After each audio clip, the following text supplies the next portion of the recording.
you.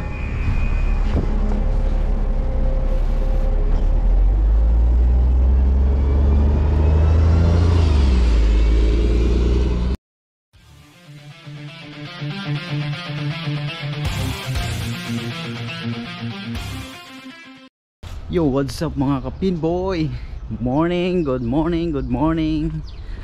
Umaga tayo ngayon mga kapinboy. Isang araw, dalawang araw hindi yata ako nakapag vlog dahil medyo busy tayo mga kapinboy. At meron lang tayong inaasikasong bagay mga kapinboy. Ayan, umaga tayo. Antok-antok pa. Ayun, pasok tayo. Time check 8:36 ng umaga. 8:36 ng umaga mga kapinboy. Pasok na tayo. Alright.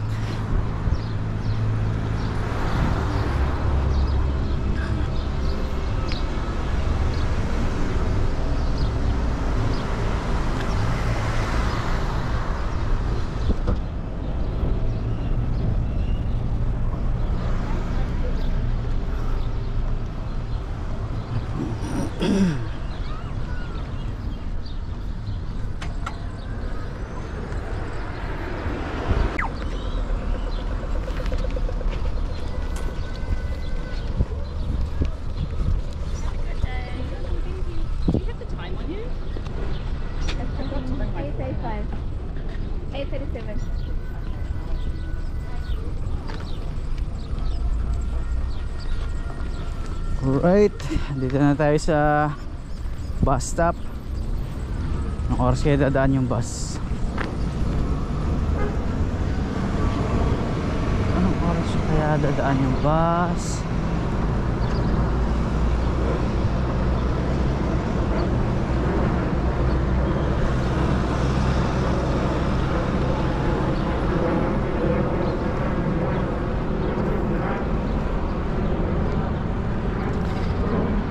Biyernes ngayon mga kapinboy, wala tayong liga. Kaya mag-aayos tayo ng mga makina ngayon.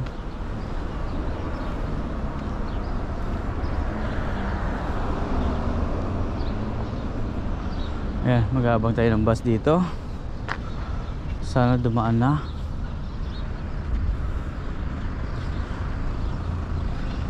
Anong oras dadaan ng bus?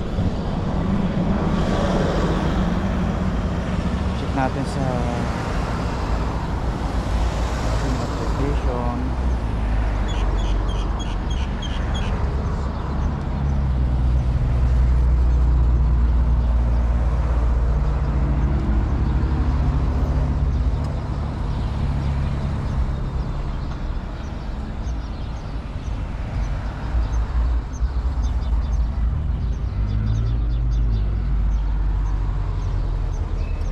Ang dalang bus ay 8:46. Dadating ako sa bowling ng 9:18. Ayos.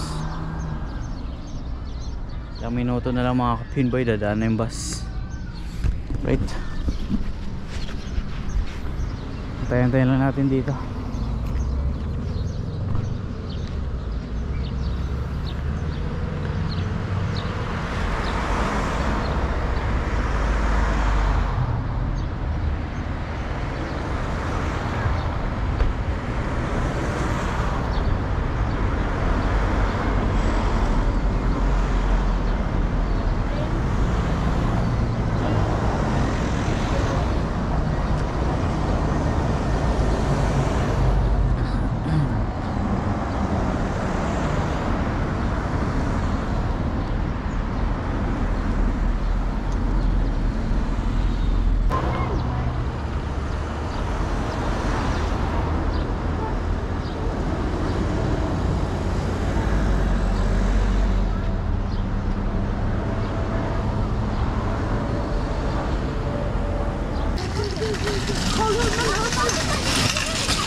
wala pa yung bus mga kapin boy.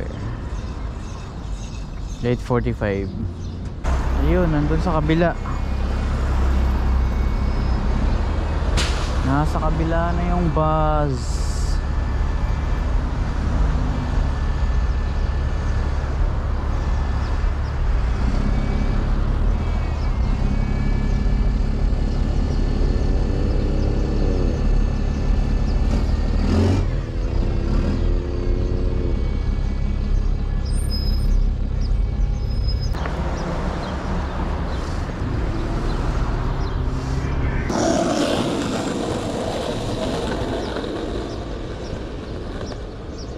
Ayun, lumabas na yung uso. Ito na, ito na.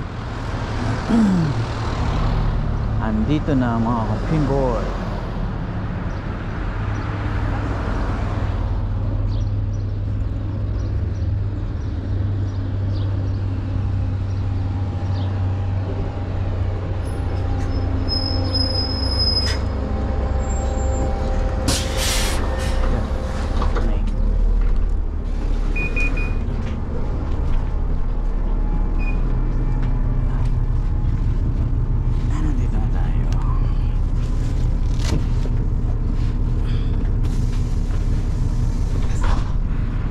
Biyahe na, papuntang Great South Road.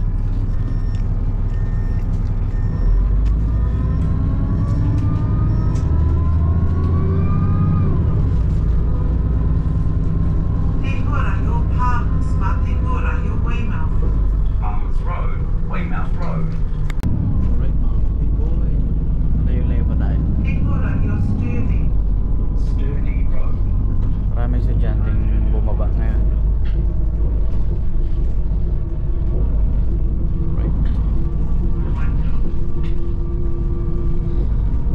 Time check natin 9:05.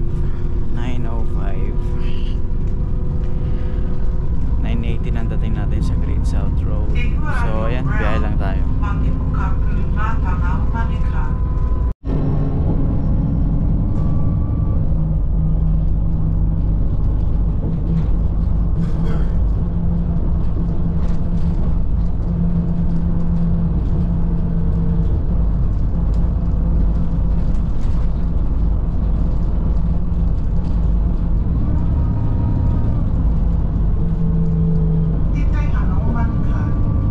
Monaco Station.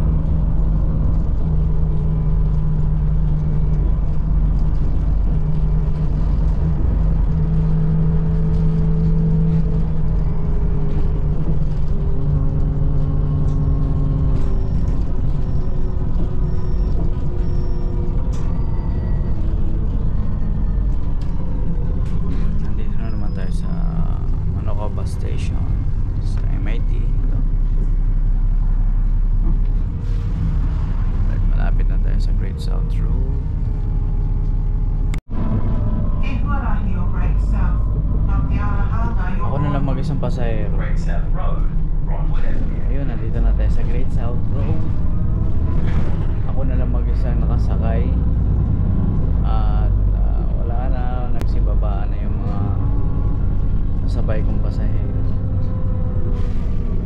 Konting minuto na lang, nandito na tayo sa bowling center. Ayun o, Great South Road na tayo.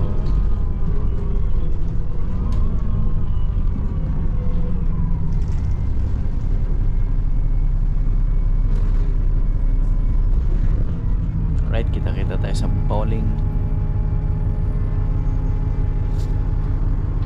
Alright, pababa na tayo.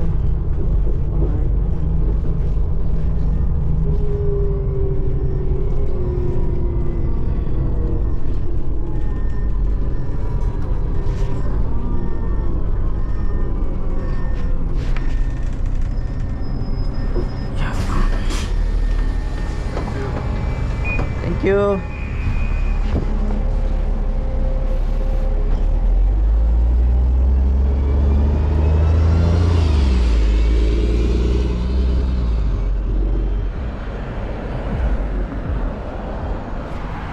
Yo, nandito na tayo sa bowling center, Great South Road.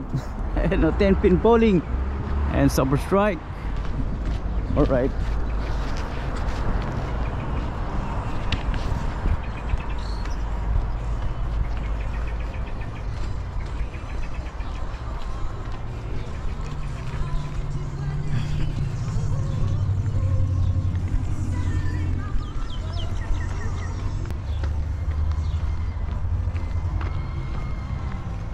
Biyernes ngayon, mabuti wala pa yung mga boss ko. Minsan nauuna sila dito eh kapag Biyernes. Alright, kita-kita tayo sa likod ng mga makina, mga ka-pinboy. Yo, nandito na tayo sa likod ng mga makina, mga ka-pinboy. Buksan lang natin yung ilaw dito. Alright. Alright mga ka-pinboy, nandito na tayo sa trabaho na naman. Magbibihis lang akong pantrabaho. Alright.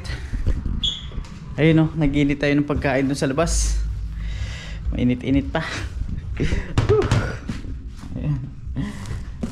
Init. Init ko dun sa microwave.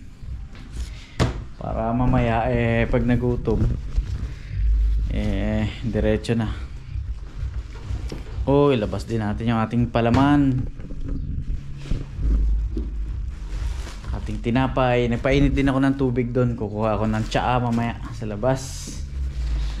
Ayun. So mga ka-pinboy, bis lang ako.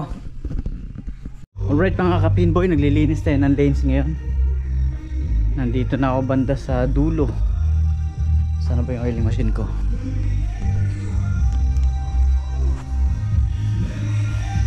Ayun, tapos na pala ako. Ayun, liligpitin ko na yung oiling machine at tapos na yung 24 to lane 3 yung nilinisan ko. Nagsimula ako sa 24 hanggang lane 3 nilinisan ko. So ayan, tapos na yung oiling machine ko. At liligpitin ko na sa labas mga ka-pinboy. Yo mga ka-pinboy, may gagawin tayo dito sa lane 4 kasi kumalas na naman yung front roller. Ayun oh.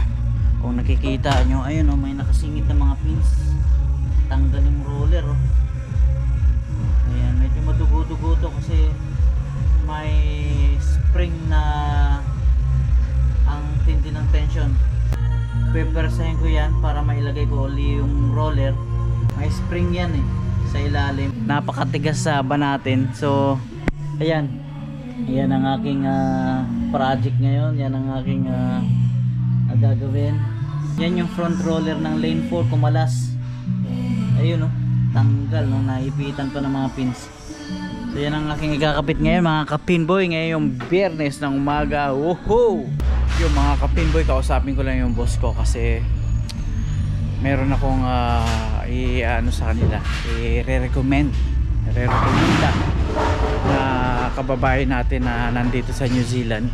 Baka kasi nangangailangan pa yung boss ko ng isang trabahador o cashier or counter attendant. I-recommend ko yung isa sa mga subscribers natin to na nandito sa New Zealand. Kakausapin ko ngayon yung boss ko, pupuntahan ko sa labas at kung willing ba sila mag-sponsor ng visa, working visa, visitor visa yung hawak ni ate. So tatanong ko sa aking boss kung mag-sponsor siya ng work visa at kung nangangailangan pa siya ng tao sa bowling counter. So ayan, lalabas ako doon at kakausapin ko yung amo ko nasa labas ngayon. Alright, medyo may naglalaro lang. Yun mga ka-pinboy, galing na ako sa labas, nakausap ko na yung boss ko. At yun nga, may nire-recommend ako sa kanyang kababayan natin na gusto magtrabaho o ipapasok sana ang work dito sa bowling counter or dito sa bowling center. Yun nga, sinabi ko sa boss ko na nandito siya sa New Zealand ngayon at gusto niya magtrabaho, gusto niya mag-apply, pero ang visa na meron siya ngayon ay visit visa. So tinanong ko yung boss ko kung pwede ba yun sa kanila at humindi yung amo ko. Ayaw niya kasi visit visa daw, hindi daw sila nag-sponsor ng working visa para sa kababayan natin. So hindi sila nag-sponsor sa madaling salita. So sana makahanap si ate sila, mag-asawa sila na nandito sa New Zealand ngayon. Sana makahanap sila ng employer na willing na mag-sponsor ng work visa para sa kanila. Yung amo ko ngayon, hindi daw siya nag-sponsor. So ay mga kapimboy, yan lang muna at tatapusin ko lang yung lane 4 dahil nabaklas yung front roller. So yan lang muna mga kapimboy, mamaya ulit. Yung mga kapimboy, walang naglalaro. Tahimik yung bowling center ngayon. Tahimik yung mga makina ko ngayon at wala ni isang naglaro. Ayun mga kapinboy, naayos ko na tong lane 4. Yung front roller niya medyo kumalas kanina. Pagpasok ko nakita ko nakakalas yan. So naikabit ko na yan kabilaan. Parehong kalas yan kanina kaliwat kanan. So ayun mga kapinboy, ayos na lane 4. Lane 5 naman tayo kasi bukod sa pin jam, nasisingitan uli ng pin dito sa gitna. So ayan, obserbahan pa, andarin ko, tapos obserbahan lang natin. Hand start to mga kapinboy, yung lane 5. Ayun, kailangan ko hilain yung belt. So start natin, tapos hila yung belt, tapos obserbahan natin kung naiipitan pa ng pin sa gitna. Tapos yung pin jam nga, yung distributor may problema. Ayan, so i-check ko ngayon yan, ayusin ko. Ay, mali. Tayo sa motor na naman ito. Ayun, problema kasi talaga yung back motor niya, back end motor. So yung mga kapinboy, itong lane 5 ay may problema to eh. Kita ko umpisa pa lang may problema na. Natanggal yung pin dito. Kaya ayaw tumakbo ng mga pins eh. So ay, ayusin ko lang. Lagyan ko lang. Ito pala oh. Pambira. Lagyan ko lang ng pin sa lock. Ayan, ayos na. Ayan, panda rin na uli natin. Hand start to. Itong problema sa lane 5 eh. Back end motor niya may problema. Alright. Ay, oh. Dihila mga kapinboy, dihila. Ayan, panda rin natin.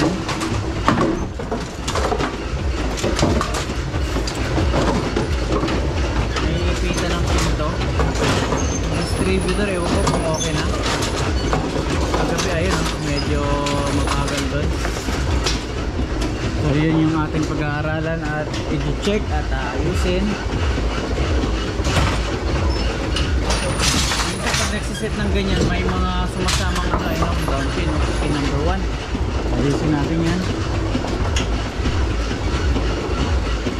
May lahat ng problema dito sa lane 5. Lahat yan, pati yung pagsiset ng pins.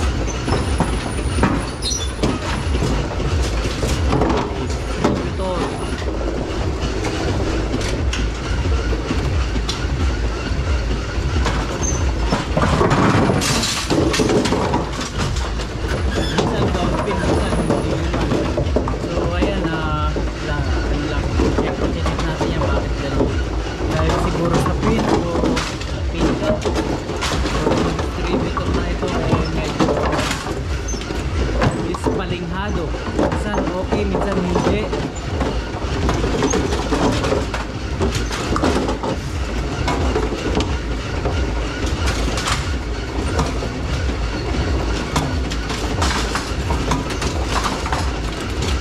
Ganun pa man, ayos naman siya. Kaya lang ganun pa man i-check natin. Alright, mamaya ulit mga kapinboy at focus lang muna ako dito. Alright.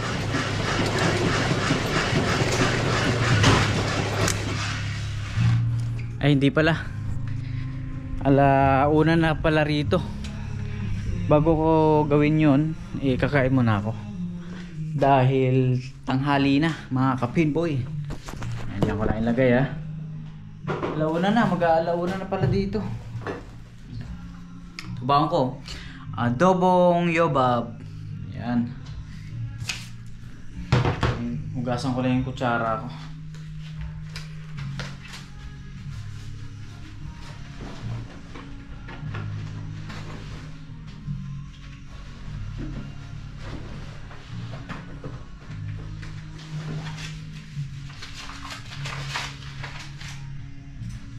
Gasan ko lang, banlawan ko lang yung aking kutsara.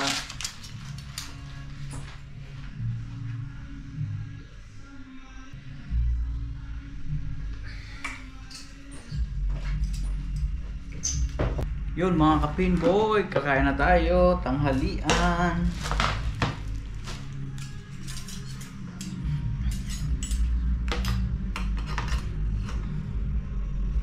Ngayon, pinagsama ko na yung kanin ko tsaka yung ulam ko. Nainit ko na to kanina, pagpasok ko mga alas 9:30. Ayan, so lafangin na natin to mga kapinboy. Hindi na ako upo. Tayuan na to. Mataas kasi itong pinagpatungan ko eh, kaya pag kinuha ko pa yung upuan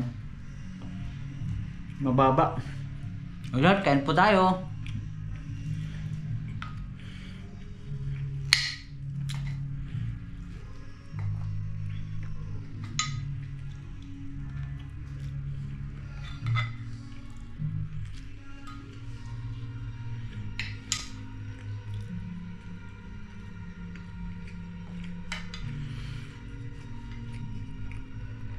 Hindi ko na malayan, mag-aalauna na pala.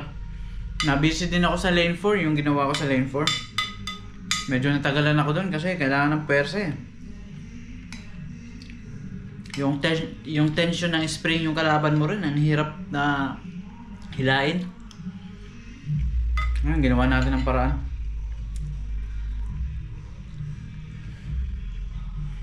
Alright, mamaya ulit mga kapinboy. Busin ko lang to. Ayusin ko lane 5 mamaya.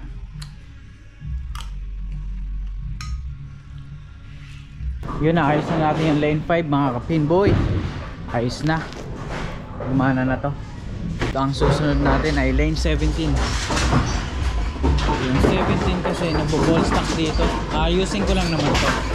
Ito, baka ayusin ko lang to.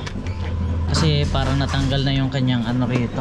Parang palaman. Linagyan ko kasi ng konting umbok para hindi siya mag-ball stock na mag-ball stock. So lalagyan ko uli kasi parang natanggal nga. Ayun no, ito yung pantapal ko sa loob nung ano na yan. So ayan yung ipapatong ko, ilalagay ko dun sa ilalim. So yung mga kapinboy, ayusin ko muna yung lane 17 kasi madalas din mag-ball stock yan kagabi. Alright. Yo mga kapinboy, walang naglalaro, tahimik yung bulingan ngayon.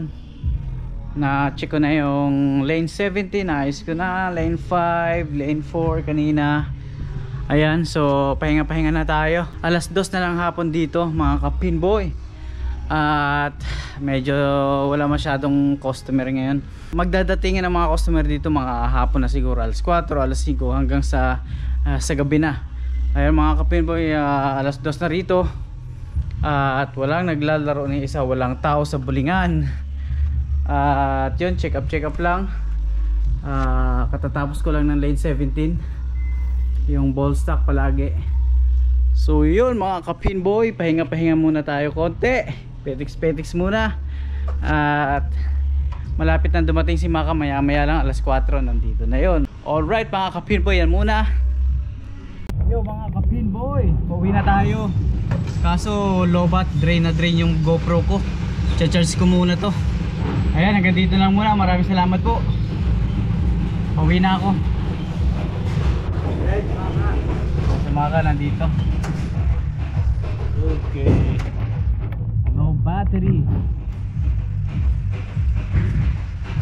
Ay, hindi ko na-charge yung GoPro ko. Ay mga kapibang, hanggang dito na lang muna. At hindi ko na-charge yung GoPro ko. Lobat na. So hanggang dito na lang po muna. Maraming salamat po. 1% yung aking battery. Yo, nandito ako sa Great South Road. Gamit ko ang cellphone ko dahil lobat yung GoPro mga kapinboy. Ayun, papunta na akong bus stop at doon tayo sasakay ng 361 mga kapinboy. Bus 361. O ayan o. Dito ako sa Great South Road ngayon. Papunta akong AUT Campus. Malapit doon yung bus stop. So alright mga kapinboy, pauwi na ako. Alright, kita-kits sa bahay. Yun mga kapinboy, nandito na ako sa room. Medyo mahina lang yung boses ko kasi may mga natutulog na. Dahil Alas 9 na rito ng gabi. Alright mga kapinboy. So tigaan ko. Ayan. Nag-ano ako. Mag-e-edit ako ngayon pagkatapos na ito. Alright mga kapinboy, maraming salamat. Hanggang dito na lang. Thank you po.